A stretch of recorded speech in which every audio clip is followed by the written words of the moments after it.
All right, good evening. Thank you so much for being with us tonight. Appreciate you being with us in the house of God. Continuing on in our series on standing on solid ground. Been looking at prophecy now for a little while. And the last 2 or 3 weeks, first we've been looking at current events, things that are going on around the world that are actually connecting the dots to things that we see in the book of the Revelation.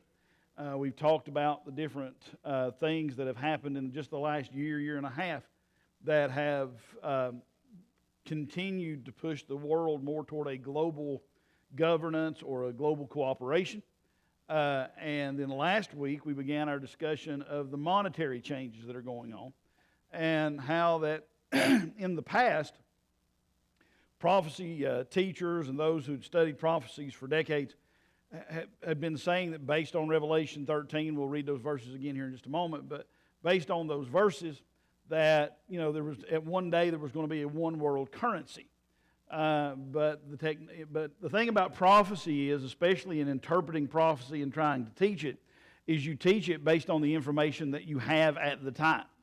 And we're at a point now from a technology standpoint that we don't need a single currency. What we need is a single system to manage the currencies.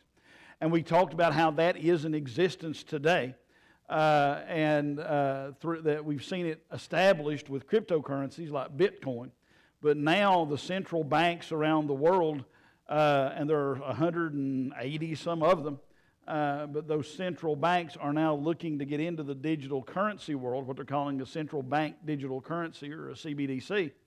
And that currency, you can have a CBDC from the Federal Reserve here in the States that would be that would still be called the dollar or whatever, and you could have a peso or a euro or whatever.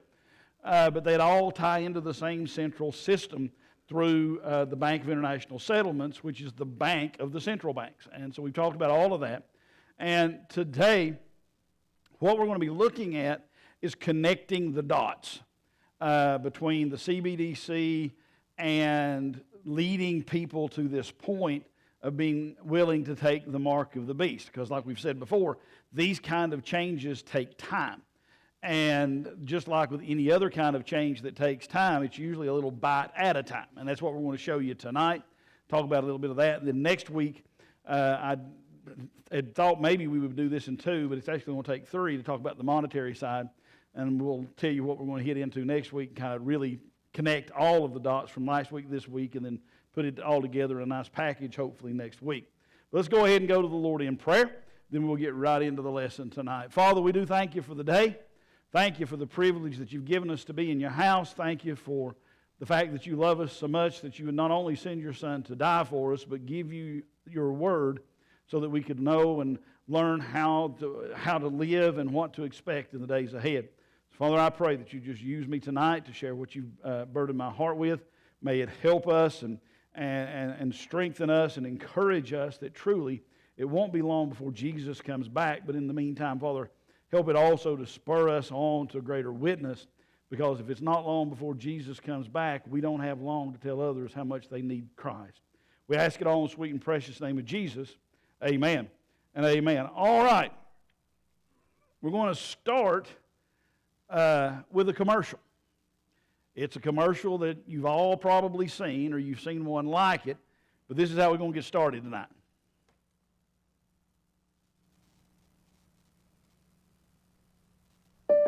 So Josh, you going for our Drive Safe and Save discount? Yep, using the app Driving Safe. You want to go? You want to go, bro? Hey, do not mess with my discount. Woo! You can save up to 30%. Let's go! Nice to meet you. Go get him, Tiger. Woo! Sounds like you've got this. Yeah, definitely. Get a discount up to 30% with Drive Safe and Save from State Farm. So Josh, you... Now we've all seen that commercial or one very similar to it, whether it was Progressive or State Farm or whatever else that it is, where basically the theme is don't mess with my discount. The concept's simple. You save money on your car insurance if you don't speed and you don't accelerate too fast and you don't brake too hard and you don't weave in and out of traffic. You load the app on your phone, or you got, for some of them, it's a sensor that you plug into the power thing on the car, and it monitors all of those factors: how fast you're driving, how slow you're driving, if you're weaving in and out of traffic, all of those kind of things. It tells you what you're doing. My favorite story happened to Sabrina. We were in SeaWorld, and she had her phone in her pocket. And we've got AAA, the app, we've got AAA's app on our phones. And so she had her phone on her, and we rode the roller coaster Mako. You ought to seen what it looked like we did. Her score was what, 29? 15 that day. And she was like, what's going on? This was in the parking lot. And then she realized, nope, that was Mako, which was the ride that we'd ridden. So we're all familiar with that kind of a thing. If you have a high enough score compared against some national average or some statistic that they've got, then you get a lower rate on your car insurance. We're all familiar with that. We've seen it 1,000 times. It's a win-win. Basically, you drive safer, which means basically everyone driving around you is a little bit better off. And you save money, which means you're a little bit better off. And you're willing to give up a little bit of your privacy in order to gain the benefit of a lower insurance rate. They know where you go, they know how you got there, and they know the driving choices you made while you traveled, even if you were strapped to a seat on a roller coaster.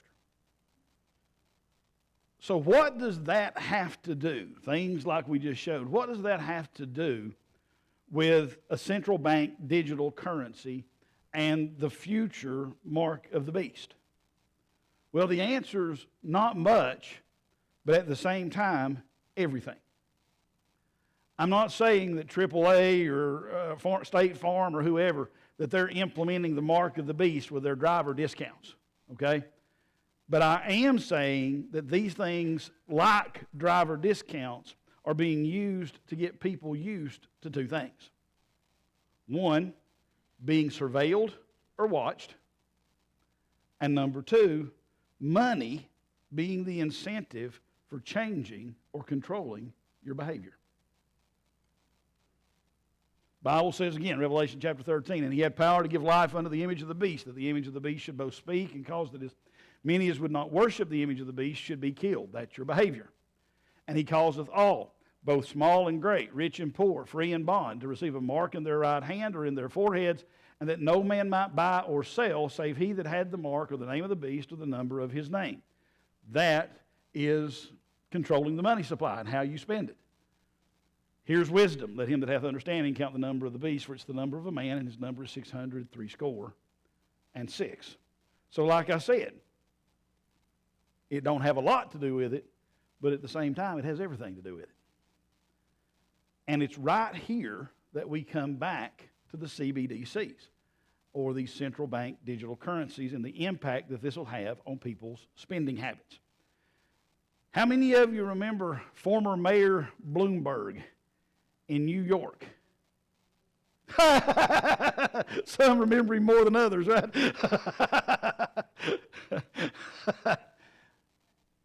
How many of you remember his "you can't have too many soft drinks"? Mayor Bloomberg proposed a ban that would have prevented food service establishments from selling sugary beverages larger than 16 ounces in New York City, reported the New York Times. The ban was set to take place in 2013. Only places that receive health care department grades would have been included in the ban, meaning convenience stores could continue selling large soft drinks, according to Washington Post. Establishments were allowed to offer refills, but failure to follow the ban may have resulted in a $200 fine. He also wanted to ban straws, if you'll remember that as well. Now, the effort failed because, according to the state Supreme Court, it exceeded the Board of Health's authority to actually implement.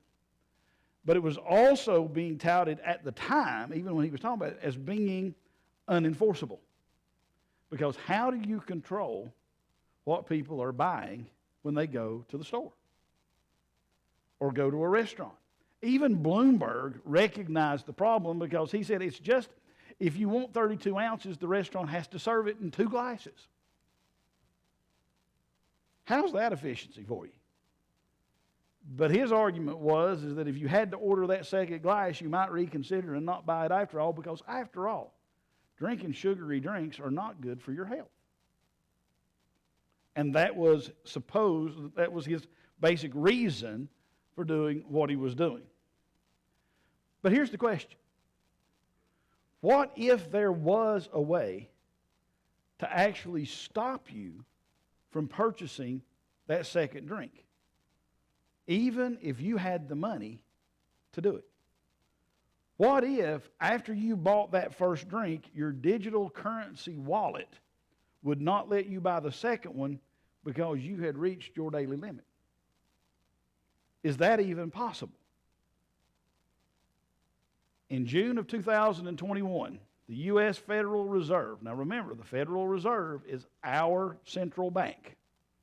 In 2021, the Federal Reserve posted on their website an article by Alexander Lee entitled, "What is Programmable Money?" And it said this: potential benefits of the digital cash, so central bank digital currency, potential benefits of the digital cash model using programmable UTXOs, and that's a behind-the-scene transaction thing, are the ability to specify spending constraints on any discrete amount of value and a greater facility to trace the provenance of any particular virtual banknote. Now, that is central bank ease for a digital currency, like a central bank digital currency can be programmed to control what you can and cannot spend your money on, and record everything that you do purchase. Another site that I was reading on this said this: you can even put constraints on wallet balances or money flows. For example, a recipient's balance can't exceed $2,500, or any payment can only be made up to $50, or any account can only send or receive a total of $1,500 per day, or whatever. Another article on NASDAQ.com. Now, we all know what NASDAQ is, right? One of the 3 big indices in the stock market. This is NASDAQ.com. They published in August of 2020 an article titled, "Programmable Digital Currencies Are Coming. Here's what it means." Imagine a network of consumer digital wallets, perhaps associated with a government ID like a Social Security number, with an ability to receive digital dollar deposits directly from the central bank, or conversely, to have digital dollars taken out.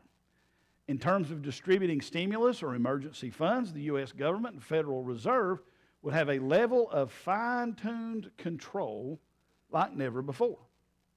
Payments could be sorted out by income level, employment status, geographical location, or any number of other things.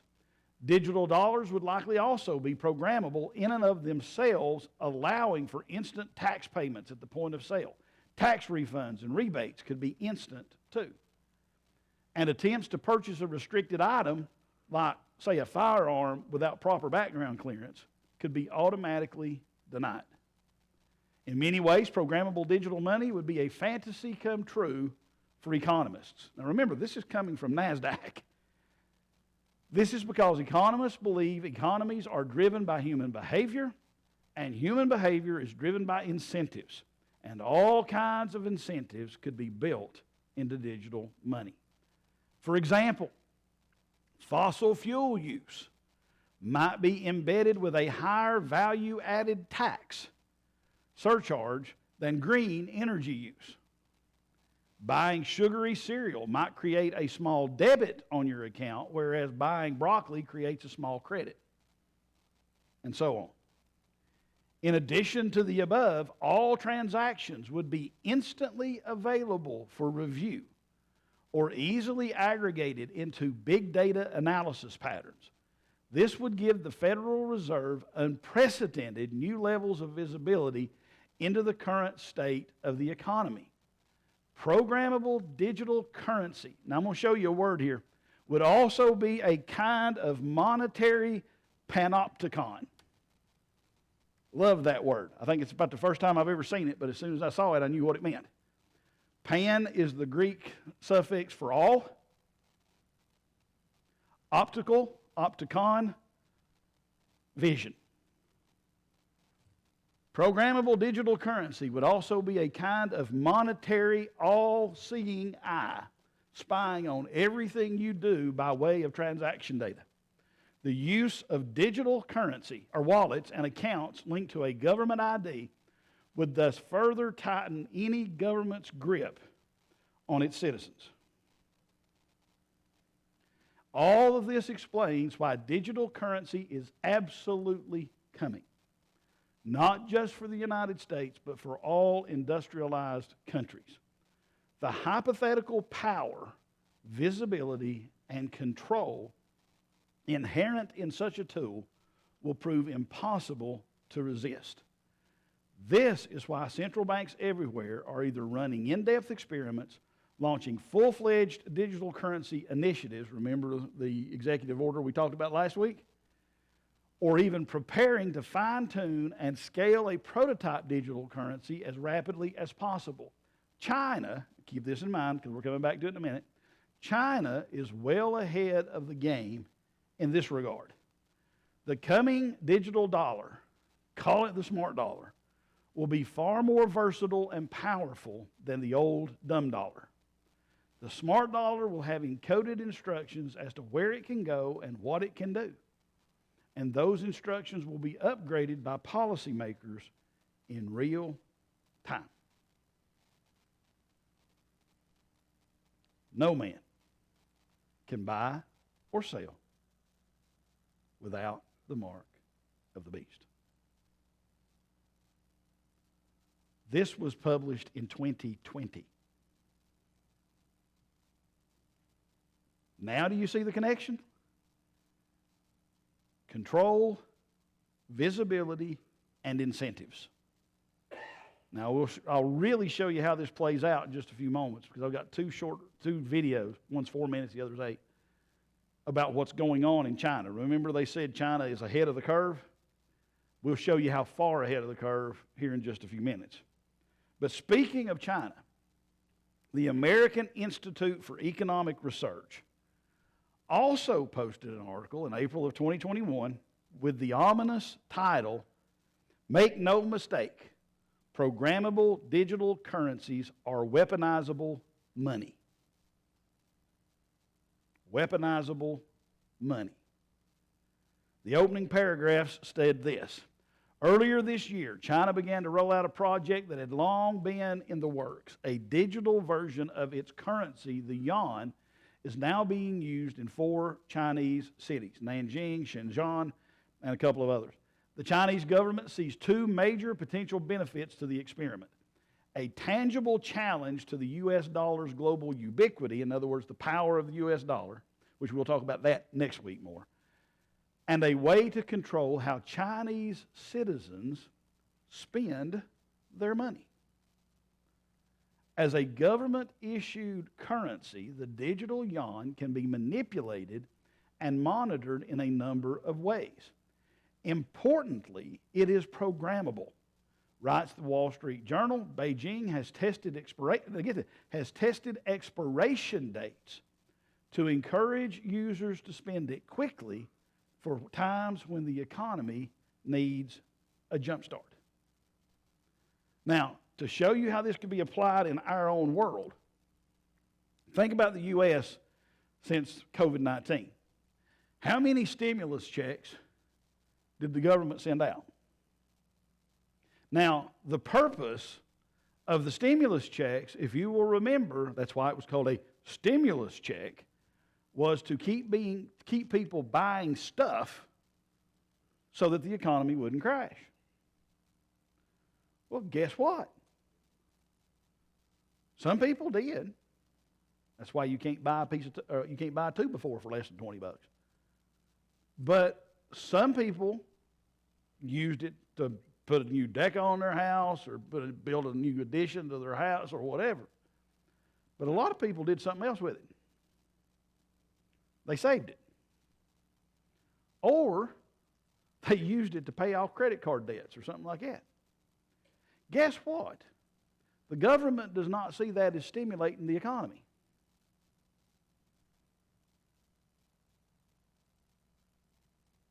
With a digital currency that has a programmed expiration date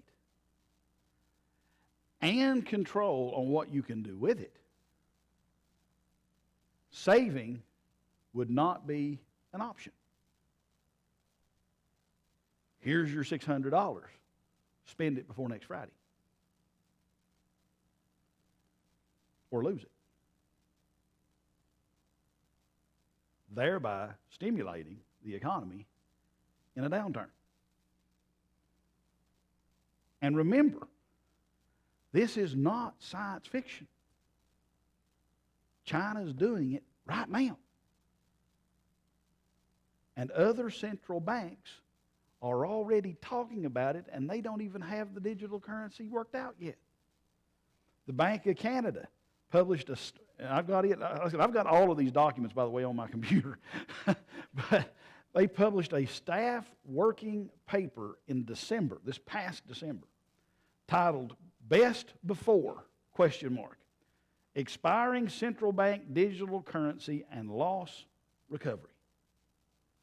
In other words, when we have this thing, we can not only tell people how to spend it, but we can tell them when. And like I said, I've got the papers on the computer. I was able to download all these. Another article listed several downsides to CBDCs, including heavily monitored and tracked transactions. You can't spend nothing and them not know it. Loss of anonymity of cash. In other words, you can't put it in a jar and put it under your bed because there's no such thing as hard cash anymore. Restrictions or limits on savings. Restrictions and limits on what it can and cannot be spent on, which we've already talked about. Negative interest rates. How many of you ever heard of negative interest rates? How many of you know that they tried it in Europe back before 2019 because the economy was so bad? You know what a negative interest rate is? You don't spend your money, we're going to take some of it away. Seriously. And they played with it here. Remember when the U.S., there was a 0% interest rate for so long and people were really uptight. And I say people, I'm talking about the Fed and everybody else was real uptight because, how do you get people to spend money if it's a 0% interest rate on, and keep things moving instead of saving or whatever? And the idea was, let's do a negative 0.5 interest rate on their checking and savings accounts so that if they don't spend that 0.5%, then it gets taxed and took away, or negative interest. They toyed with that here, and they knew that it'd probably cause another tea party, and so they decided to kind of shelve the idea at the time. But here's the thing, and they knew what would happen. As soon as they did that, people just take their money out of the bank. And they put it in a safety deposit box, they put it in a hole in the ground, whatever. But if it's a digital currency, where are you going to put it? You can't. So at that point, negative interest rates become a real possibility. Real-time monetary policy effects of inflation. In other words, they can jack things up or down to try to control inflation. And we'll talk all about the inflation and what's coming, what's being proposed, I'll put it that way, next time around all this stuff, because it makes my head hurt, and I'm still trying to make sure I can halfway explain it. But it's called modern monetary theory. We'll talk more about it later. But automatic tax collection, automatic collection of government fines, tickets, child support, student loans, etc. Let me tell you a story. I tried to find this on YouTube, and that's one of the few things that ain't out there, evidently. At least I couldn't find it. There used to be a show on television that had Roy Scheider in it, and he was the captain of a submarine. It was a sci-fi show back in the 80s. And I'll never forget watching that show. And Roy Scheider, it was the beginning of season 2, I think it was, or maybe season 3. I can't remember how many seasons it lasted. It didn't last too long. But he's on a motorcycle, And, of course, you don't know who it is. It's just a guy on a motorcycle. And he's whipping down the road just flying. I mean, just to getting it. And he burns through a speed zone.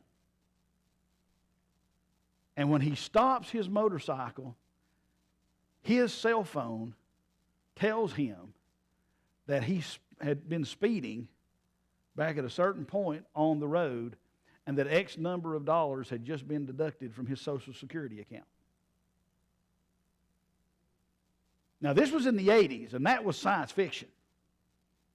And I thought, ain't that a hoot if they ever tried to do that? I remember the episode. It was, like I said, I liked the show. I hated it got canceled.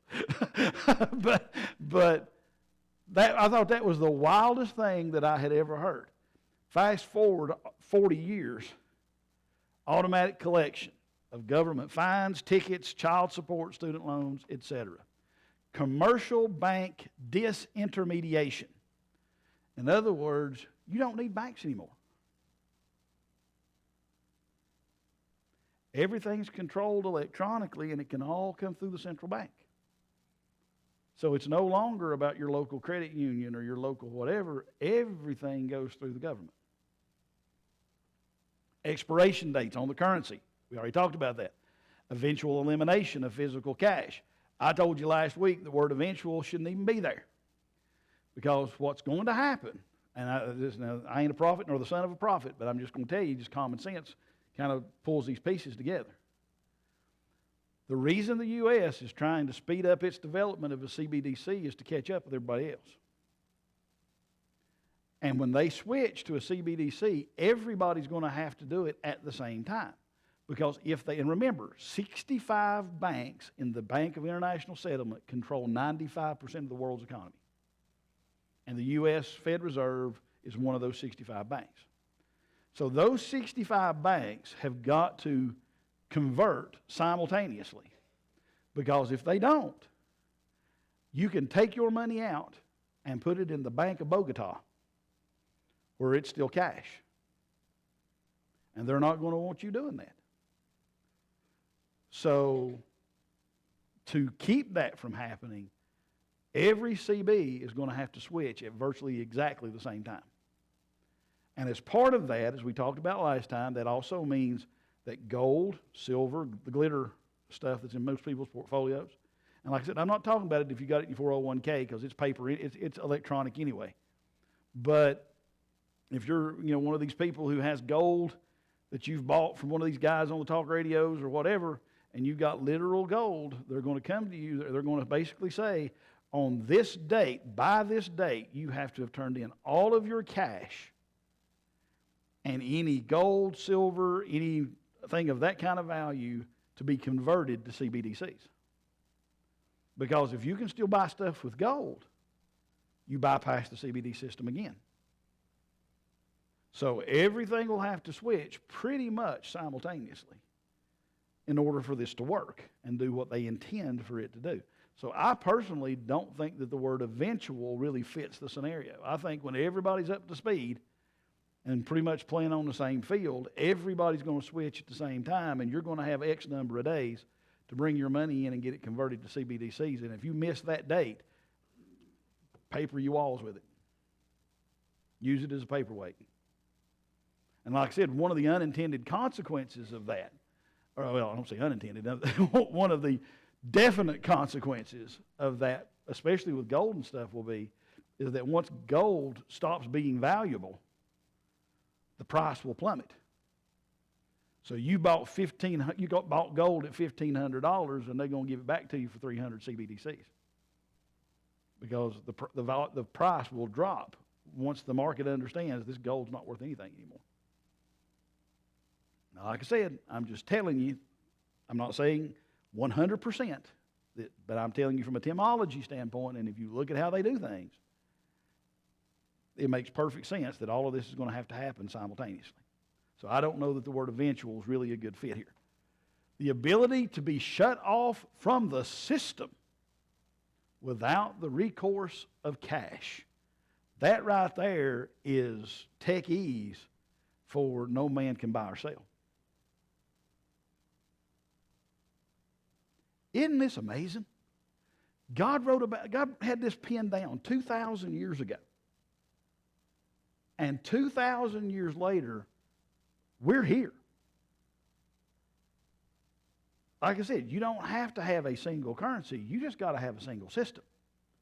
And you can have all the different currency types that you want, but it's the it's that bank of the Bank of Central Banks, the Bank of International Settlements that we talked about last time, that has the global system that everything has to tie back to through the blockchain technology. We talked about all of that last time. The article goes on to say this: how items 3 through 6 and item 10 from above could impact monetary velocity, and that means money in the economy, essentially comes down to this. They need you to spend money rather than save it. Saving money and or paying toward debt does not cause economic growth. For example, the stimulus we were given under President Bush in 2008 had minimal effects because this is what citizens did with the stimulus check. 2008 results: 20% spent it, 32% saved it, 48% paid off debts. I'd love to see what the percentages were on the ones in 2019, 2020. I'll bet you dollars to donuts it ain't much different than that. Might be a little bit, but I bet not much. If they provide us a stimulus, but it all gets saved or it all gets paid on debt, it accomplishes absolutely nothing according to the Fed's measurements. They want you to spend it, they want you to spend it on certain things, and they want you to spend it quickly while offering little to no incentive to save it.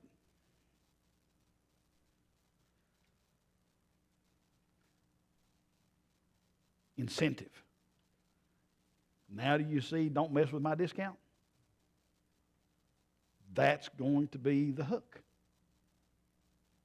Spend it or lose it. Buy broccoli instead of ice cream. Because if you don't, your health insurance is going to go up. Like I said, and there's a number of ways this can work.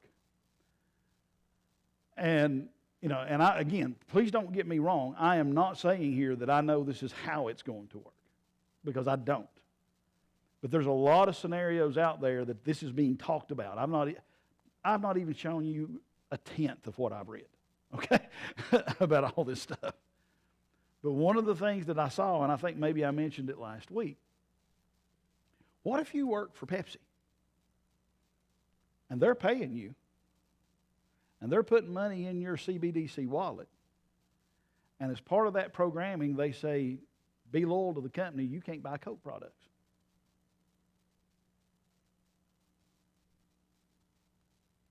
Why? Because you're hurting your company that you're working for's bottom line. Can you imagine what would happen if you worked for somebody like P&G and they limited what you could buy if it wasn't a P&G product? Or if you was going to do your grocery shopping or your staple shopping, you really had to do it at Walmart because Walmart was the one that put that money in your pocket because you work there? The capability is there. This is not science fiction. Like I said, I don't know whether they're going to do it quite that way or not. I'm just telling you it could. Because there's nothing outside the realm of what we already know they can do. Why do I say that? Remember China? And I said they're way ahead of everyone else at the moment regarding the use of a CBDC, and they call it the digital yuan. How far ahead are they? Watch the next two videos. First video is a French news report. The English is good, though. You can understand what they're saying. The other NBC news report that's kind of talking about the same thing. Both of these were done in 2019, so that shows you how far ahead. We're talking about. They already are, and it only knows how far ahead they are now 3 years later. But the first is a French news report. The other is an NBC news report. The NBC news report is longer, talks about some of the same stuff, but gives you a little bit more color and a little bit more detail. That's why we're watching both. Go ahead, bud. And hey, Aaron, if them little stupid ads pop up, kill them.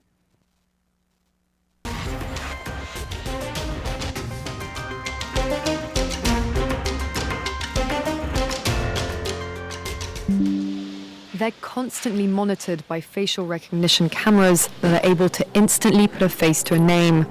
Now the Chinese are also ranked, given a mark out of a possible 950 points. A score in the 700s is considered good, around the 500 mark is not. For now, the number is a sort of bank credit rating, keeping track of everyone's spending habits. I think being ranked is a good thing. A society has to have rules. It forces us to be well behaved. It may seem scary, but it's just like that here. We're used to it, and anyway, we don't have a choice. But in an effort to keep all of its subjects in line, Beijing is taking the system a step further in 2020. It's aggregating data gathered by banks, private companies, and the state to rate if someone's a good or bad citizen. By using the most data possible, the so-called big data, the system will play an important role in rebuilding a moral society. The state will go over every detail of a person's life with a fine-tooth comb.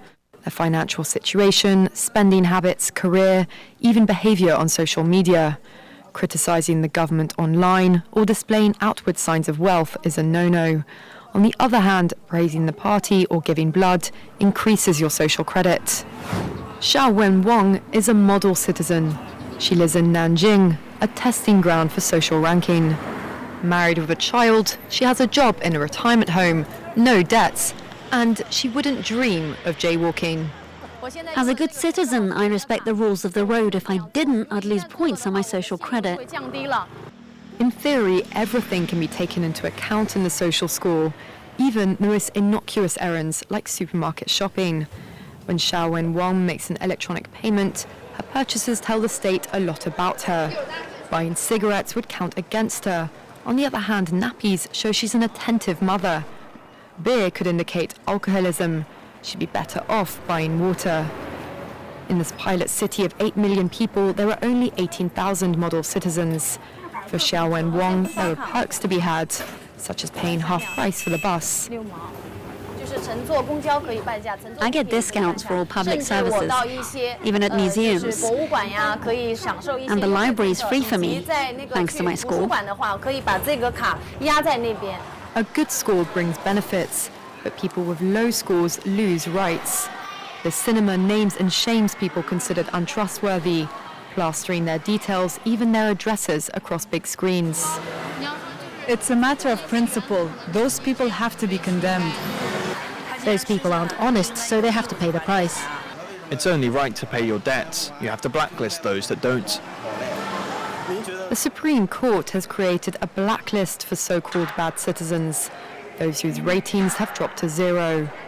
On it are companies, but also 23 million people to date. Among them is this journalist Liu Hu. He got a little too close to uncovering corruption among high-profile party members. After being sued for defamation by the subject of a story he'd written, he was blacklisted. But he only realized when he tried to buy a train ticket and was told he was banned from traveling. That tells me I'm still on the blacklist. Punished because he's been branded untrustworthy by the state. Once you're blacklisted, you can no longer get a bank loan, start a business, buy an apartment, or even send your children to a private school. Liu Hu is among a tiny minority of people who have dared to criticize the system, which some are calling a digital dictatorship. I worry, because I think many people like me will be deprived of individual freedoms, and all of us will live with restrictions of one kind or another. After our meeting, Liu Hu learned that his name had been removed from the blacklist, but he still has a long way to go if he doesn't want to languish at the bottom of the social credit hierarchy.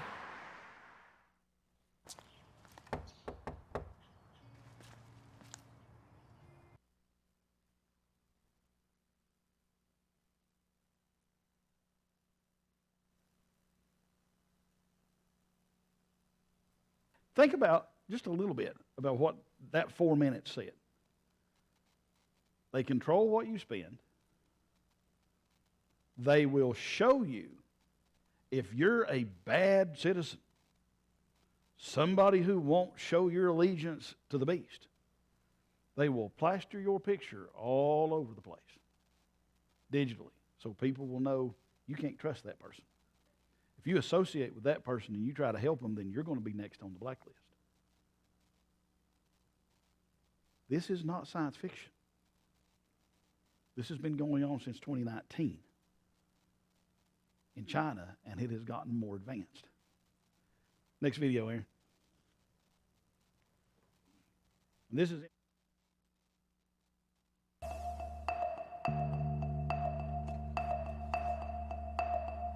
So, picture your life in a place where everything you do, what you buy, how you behave, is tracked. The government gives you a score, and the score is a measure of how trustworthy you are as a citizen and determines what you're allowed to do, like ever. Boarding a train, getting a mortgage, all goes back to this score. It's called social credit. It sounds like that show Black Mirror, but it's actually happening in China. So how does that change you? Does it change you? What does your life look like when your every move is watched? The system's eyes are in big data, artificial intelligence, and roughly 200 million surveillance cameras. And that's totally fine with Ouyang Haoyu. She's 21, graduated from a good school with solid grades. She's diligent. She's nice. No surprise, she's a 752. That's her rating with Sesame Credit, a private company working with the government on the algorithms for the social credit system. The scores go from 350 to 950 and are based on habits and behavior. Buy clothes or diapers, it's good. A lot of alcohol, too many video games, not so good. Haoyu's 752 puts her in model citizen range and gets her discounts and privileges, like using a shared bike without a deposit. She likes it. Her friends do too. They all have pretty high scores. It's a mechanism like pushes you to become a better citizen, to build on the trust, especially on the Chinese market. Because you're not going to be punished if you haven't done anything wrong. I think that's the point. I think the system is working as a warning or an alert to push people to do it, to be a good person. And it's mandatory. When it goes national, social credit scores will be assigned to every one of China's citizens for life. And what's weird is that so many people seem okay with it. It's complicated, but China went from extreme poverty to economic giant pretty quickly. A credit history system didn't grow at the same pace, so people would default on loans and get away with it. Add in scandals around fake food, tainted baby milk, counterfeit goods, and what you've got is a big problem with trust. So, in 2014, the Communist Party called for a system to allow the trustworthy to roam everywhere under heaven while making it hard for the discredited to take a single step. The model is a place called Rongcheng. It's in Shandong province. It's orderly. Streets are spotless. Cars slow down, which is unheard of in China. Words like honesty and credibility appear on propaganda posters. Display cases show pictures of Rongcheng's most honored citizens. You start with 1,000 points, and you can print out your report anytime. You lose points for things like jaywalking, littering, tossing cigarette butts, or spreading rumors. Cameras do a lot of the surveillance work, but it's pretty analog too, like posters that list the ways you can gain or lose points.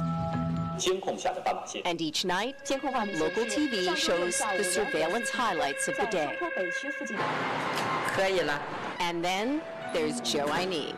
She's an information collector, a paid enforcer who walks around and writes down deeds about her neighbors. Like the man who carried a drunk person home. Things like this are good deeds, she said. But the farmer overheard swearing and being rude? Yeah, bad deeds. Her quota is 10 a month. She likes the work, thinks the city's better for it. The thing about the social credit system is that there isn't one single system, not yet. Different places have different rules.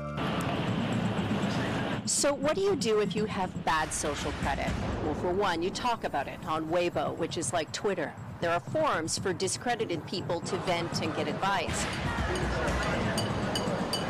In Chongqing, we hooked up with Huang Huijun. He had a business until he was sued by a client, and Huang refused to pay 90 grand to settle it. So the court put him on a social credit blacklist, and things got way worse. He explains that being blacklisted means he can't buy airplane or train tickets. When he tries, a message pops up saying he's discredited. By the end of last year, blacklisted people were blocked from booking 23 million flights and 5 million high-speed train trips.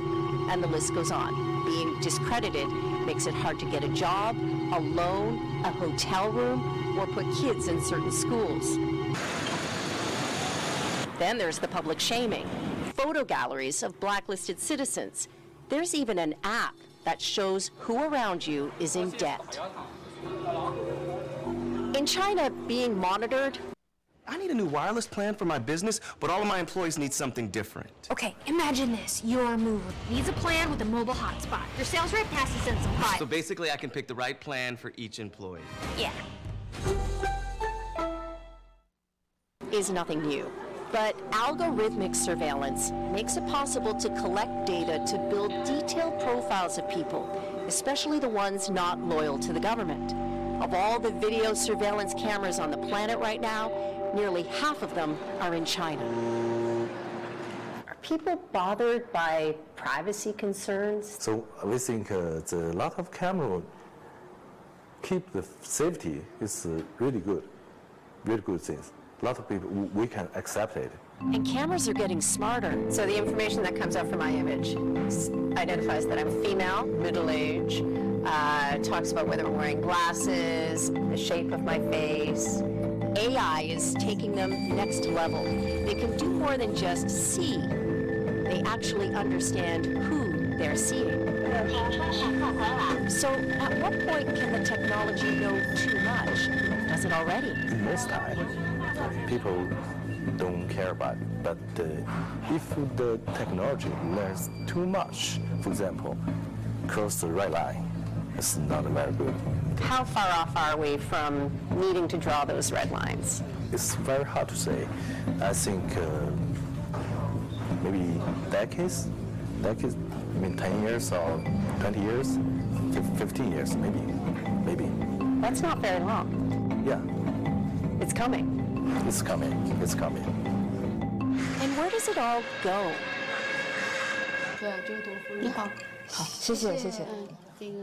Hao-Yu isn't so bothered. Her Sesame score is high.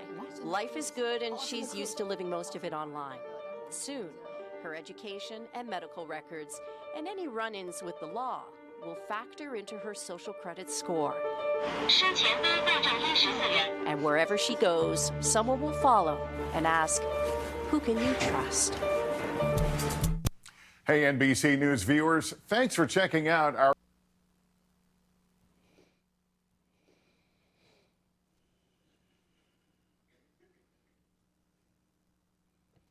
Ain't much else to say.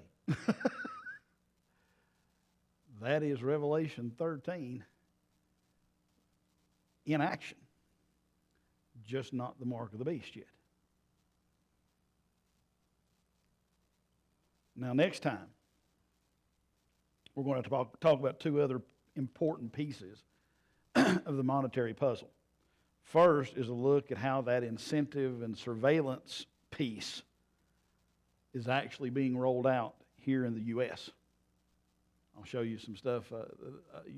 Some of you may have heard, some of you may have not. Something called an ESG score. And we'll talk about what that ESG, it's very much like that social credit score. And we'll talk about the ESG score a little bit and show you how that it's already being used here in the U.S. We just don't have the cameras watching everything we do quite yet. And then the other thing that we'll talk about is what I said a moment ago called, it's a new theory around how money works. And it's called the modern monetary theory. Now, again, I'm not a prophet nor the son of a prophet. But from what I understand about modern monetary theory, and I've read quite a bit on it and watched a lot of training videos and all kinds of things just trying to get my head around some of this stuff. You've heard me say here before when we've talked about things related to prophecy that the United States is going to have to be brought to her knees economically to accept a one-world government and some of these kind of things. I'm not sure that modern monetary theory is not the thing to get us to that low point. And it's being discussed and about implementation at the highest levels of our government. And I'll show you that next time. Questions or comments? Besides, oh Lord. Questions or comments? How many of you have heard about what was going on in China with all this stuff? Very few. That's how it works.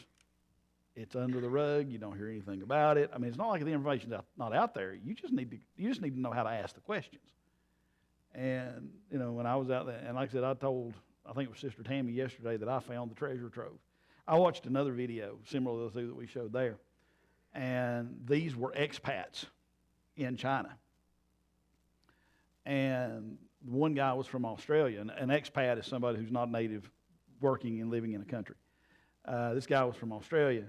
And he was talking about it, and he said, it's kind of crazy. He said, he's from Australia, and he said, if I bought a beer and walked out of the store and popped the lid and started walking down the street with it, he said, they'd throw me under the jail. He said, here, I can do that, not a problem. And then the guy sitting next to him said, yeah, but whatever you do, don't walk on the grass. He said, oh, yeah. He said, he and some friends had been playing. He called it grass ball. I don't think he was talking about soccer, but it was some kind of game out in the grass. And the police showed up and told them to get off the grass. And so to listen to these expats and their kind of views of a lot of this stuff, it's a lot different than, well, it's a good thing. We don't have any choice and all these things. I mean, they're indoctrinated to believe that anyway. Whatever the state tells you is the best thing to do. But then these expats were there, they were talking about some of it, and they weren't nearly as complimentary as some of the native Chinese. Of course, the native Chinese got to live with it too. So I'm sure that may have been a lot of what was discussed. But can you imagine, I mean, this is going on right now. I mean, and just thinking about China just by itself, they're bulldozing churches in China.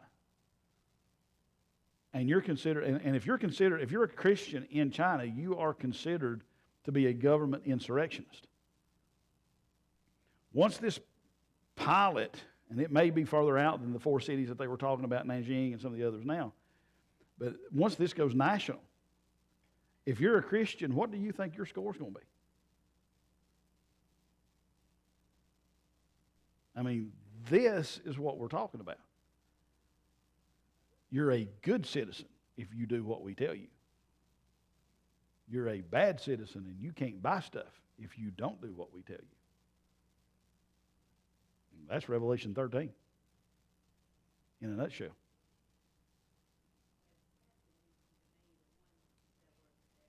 Yeah. Yeah. Right. Because at least for them, and this is for the sake of the camera, somebody had noted that the ones who seemed to be the most in tune with it were the younger people. The older people were the ones that had found themselves on blacklists or whatever. And you're right, because even for those who are older, this is new. This is completely another level of surveillance than they've ever seen. But for the ones that are young, it's not that much different than what they've already grown up with. So for them, it's just kind of normal.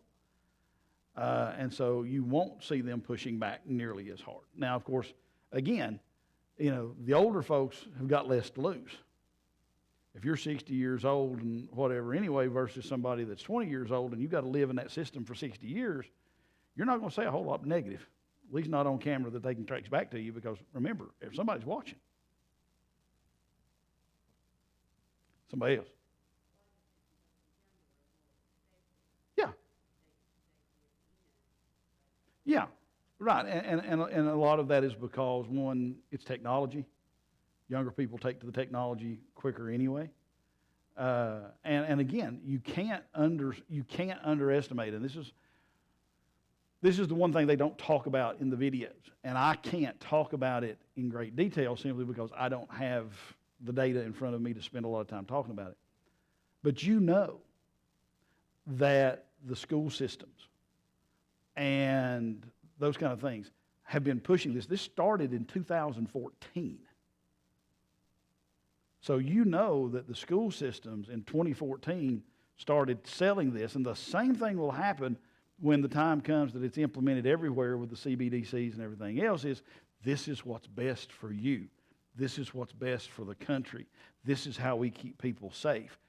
Don't believe that? Ask yourself about the Patriot Act and take a look at some of the stuff that's embedded in it. And how was it sold? Remember what I told you. Crisis is key. You take the 9/11 terrorist attack, you pass the Patriot Act. And all of a sudden, a lot of those guarantees that's in them funny little things called the Bill of Rights disappear. Because you're not a good citizen. You're not a patriot. And so you got the same thing going on in the school systems. They were pushing this so that 20-year-old started hearing it when she was 15.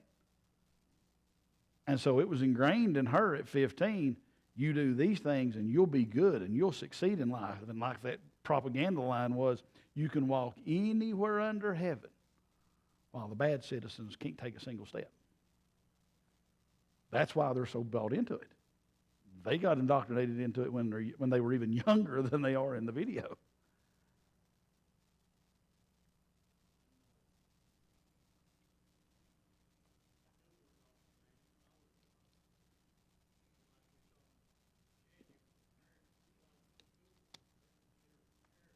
Mm-hmm.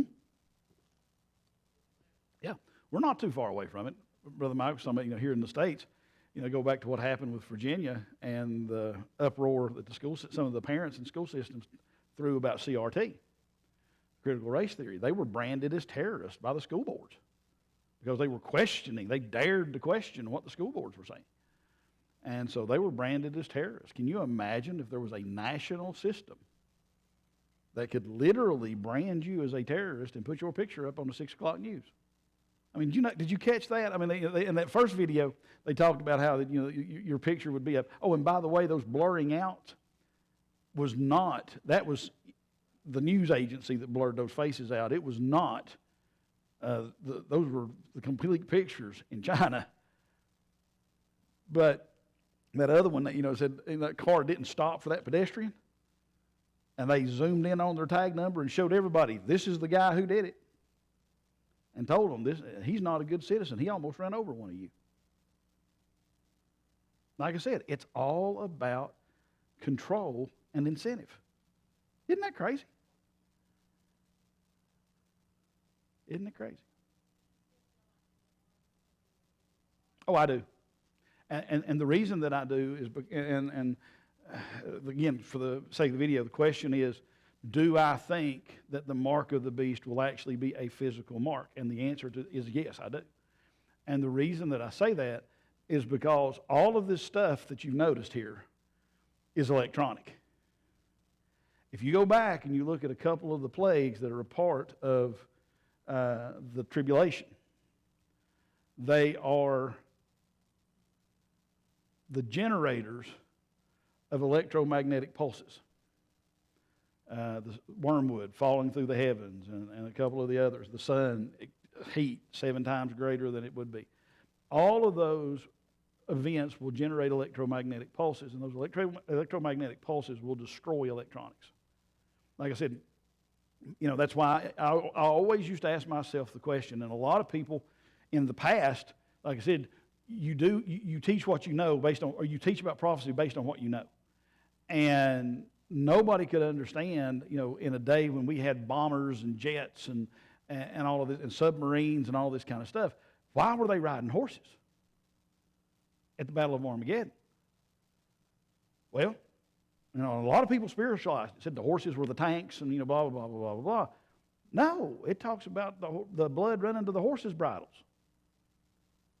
If you've got these major electromagnetic pulses that happen frequently throughout the tribulation and completely destroy the electronic systems, tanks won't start. Jets won't launch. Radar won't work. Satellites will fall out of the heavens with the solar stuff that it's talking about. So the electronics are going to go away at some point. And then the only way you'll know if that person's a good citizen or not is if you can look at them and see that mark. That's why the mark will be a real mark. It'll start out electronic. I'm fully convinced of that. But it won't take long. Because like I said, once those EMPs and stuff start destroying the electronic systems, then the only way that they will have to be able to track you as to whether you're a good citizen or not is if you have that mark on your hand or your forehead. So yes, I'm 100% convinced it will be a physical mark. Just like I'm 100% convinced it'll be real horses at the Battle of Armageddon. I mean, I'm just sorry. It'll be real horses. Somebody else. Somebody else. Does it make you think we might be a little closer than we thought?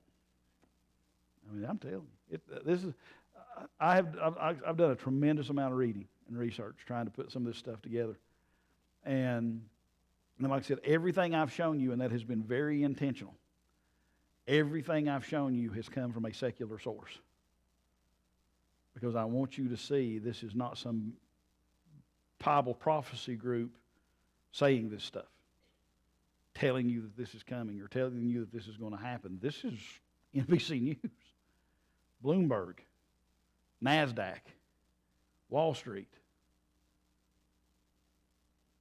And if you know what Scripture says, then you can connect the dots.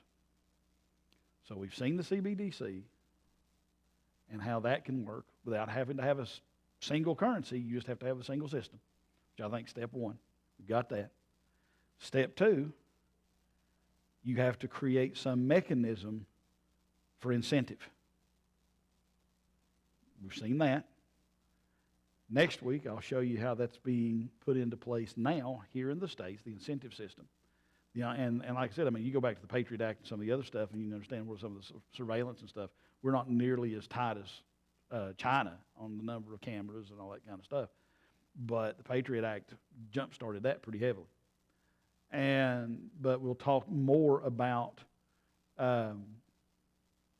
this social credit score called an ESG, or it's, the abbreviation for it's EA. Right, environmental, social, and government.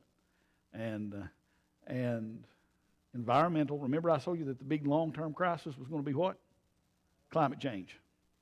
One of the three letters, environment. Social credit. And then G is government. We'll talk about that next week. We won't dive into it in great, deep detail because we could be there for months. I'm going to be nice. but I ain't going to show it to you. And then I'm also going to show you a little bit about modern monetary theory so you can understand what may be the thing that helps the U.S. economy collapse so that it'll be ready for all of this stuff when it happens. Yes, sir.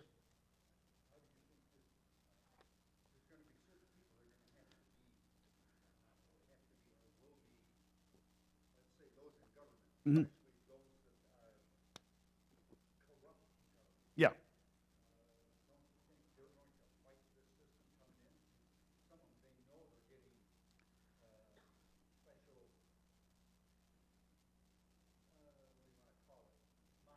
Right. So the question basically is, won't those who are in power that are corrupt try to fight the system so that people won't find out how corrupt they are? The answer to that question is, have you ever seen a system yet that couldn't be corrupted? I mean, the truth of the matter is, where there's a will, there's a way. And, you know, what that would look like, who knows?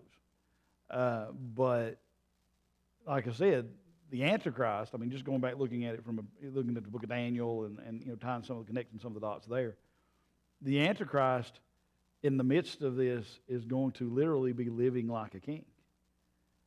As many backdoor deals as he's doing with the 10 kings and all the other stuff, that's got to happen in the book of Daniel to tie into the book of the Revelation and everything else. So there's always going to be corrupt people who are going, and I think that's part of what you see in Revelation chapter number 6. Let me go back over here just a second. I think you see a little of that.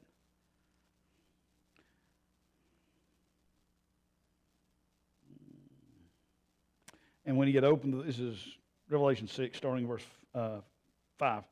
And when he had opened the third seal, I heard the third beast say, "Come and see." And I beheld, and lo, a black horse, and he that sat on him had a pair of balances in his hand. And I heard a voice in the midst of the four beasts say, "A measure of wheat for a penny, and 3 measures of barley for a penny. And see thou hurt not the oil and the wine." Talking about those who can afford, they won't be hit nearly as hard. So yeah, and some of that, as well as I do, some of that will be because of corruption as much as anything. So yeah, there'll still be corruption. But, and it's just like in this situation with China. He who makes the rules gets to define what the laws are. Because this guy was proving that all these people were corrupt, and he's the one that got his train ticket took away from him. So, that again, that's part of that system.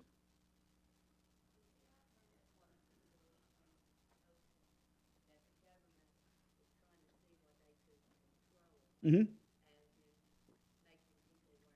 Mm-hmm.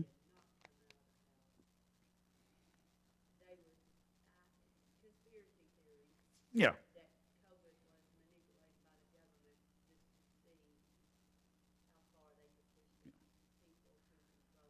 Well, yeah. Yeah, I mean, and here's the thing, again, for the sake of the camera and those who are watching. The question, a lot of people said that when COVID came out that, the government was manipulating that to see what people would be willing to take and accept and do. No doubt. Remember when we first started this little series, we talked about the whole idea of a crisis. You never let a good crisis go to waste. And so, yeah, you push the boundaries. See how far you can go before people start pushing back. It's just like what's going on right now with monkeypox. People are pushing back hard because they don't want to go back to what they had to do. And I mean, monkeypox, and again, this is another argument for another discussion for another day. Monkeypox is not a global pandemic. It is basically transmitted through homosexual lifestyle, much like AIDS. So it actually only is impacting, yes, there are some other people who are getting it. I'm perfectly aware of that. But the vast number of cases tie back to the homosexual lifestyle. But the minute they've started talking about, now they're pushing the COVID variants to wear the masks again. But you're not hearing them say a thing about monkeypox too much because they know people are going to push back. And so, yeah, you push the envelope. That's what the purpose of a crisis is, or how you manipulate or how you use a crisis. You push and you go, okay, here, okay, I overstepped the line. So you take one step back to get on the other side of the line. You don't take the 2 or 3 steps back where you started. You start again now at this line. And then you let the next crisis come, step. Oops, one too many. But now here's the new normal. Okay? So that's how you use a crisis to further change. You push it as far as you can push it. When people finally push back hard enough, you back up just a little bit. And then you stay there. And when the next crisis comes, you push again, and you're already here, and so you're already pushing way into new territory almost immediately. That's why the crisis thing is such a big deal. Yeah. Again, the question or the statement was made that the rapture will be a big crisis. Yes, it will. But as I've told you before, where I did the math a few years ago and looked at every country and the percentage of people who said they were Christians and all of that kind of stuff, the U.S., far and away, will be, if the Lord was to come back now in the next little bit, the U.S. will be disproportionately impacted by the rapture from the standpoint of the adult population versus Europe, versus Asia, versus Middle East, because there are very, very, very few people who are Christians in Europe and Asia and Middle East and places like that. Even in Central and South America, a lot of those are Catholic. And so they really don't have a faith in Christ. So when the rapture happens, here in the States, some of Canada, there will be a mass exodus of adults compared to Europe or Asia or wherever else. So the countries that will be disproportionately impacted would be the U.S., which is another reason that I don't think you see the U.S. very much at all. There's not anything in Revelation that you can tie and say, well, that's the U.S. And as big a player as the U.S. is in world affairs now, for us not to be a player then means that we have had to have been brought to our knees. I think part of that's economic. We'll talk about that with the MMT next time. And then part of it will be the rapture itself, because the country's going to be licking its wounds trying to figure out what they're going to do. I mean, you look at it now, we've supposedly got 3.8% unemployment, and the mall closes at 7 o'clock or 8 o'clock because they can't get workers. What's going to happen when 23% of the adult population disappears? And the vast majority of those people are working people. What's going to happen to the economy here? Especially if it's already in a weakened condition. And like I said, I can show you next week what I think is going to be a big part of that. But again, that's temology. It's what I believe based on what's going on right now. It could change, but I'm just going to show you what's going on with the MMT. Somebody else? Somebody else?